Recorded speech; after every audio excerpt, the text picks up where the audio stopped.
আসসালামু আলাইকুম। আর একটা এল ক্লাসিকোর অপেক্ষা হবে নাকি আর একটা এল ক্লাসিকো?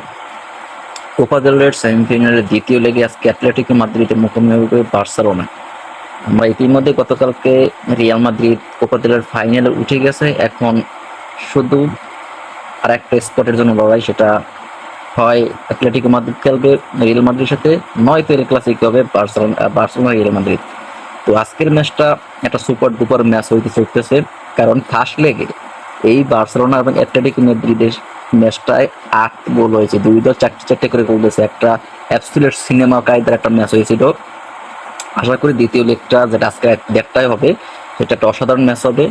অবশ্যই এটা হাড্ডাহাড্ডি এবং প্রতিদ্বন্দ্বিতামূলক ম্যাচ হবে। দেখুন, অ্যাটলেটিকো মাদ্রিদের আপনার সিমিয়েনে আপনার ফর্মে আছে, আপনার আলভারেস, আমাদের আলভারেস তো সুপার ফর্মে আছে। আর অপরদিকে বার্সেলোনার রাফিনিয়া, লামিন ইয়ামাল, আপনার ডিয়ং, আপনার পেদ্রি অসম্ভব আপনার ফর্মে আছে। তো এই একটা ব্যাটেল হবে, একটা অসাধারণ ব্যাটেল হবে। এবং এল ক্লাসিকো যদি হয়, সেটা তো আমাদের জন্য একটা একটা বাড়তি পাওয়া, আর একটা এল ক্লাসিকো বেশি পাওয়া। যদি এবার এল ক্লাসিকো কেমন এক পেশ হয়ে যাইতেছে, কেন ইতিমধ্যে বার্সেলোনা লাস্ট দুই এল ক্লাসিকোতে 4-5 সম্ভবত, আর 4-0 সম্ভবত জিতে নিছে। তো দেখা যাক কি হবে। তো আজকের ম্যাচের প্রেডিকশন আপনারা জানতে পারেন এই কমেন্ট বক্সে, কারা জিতবে, অ্যাটলেটিকো মাদ্রিদ নাকি বার্সেলোনা।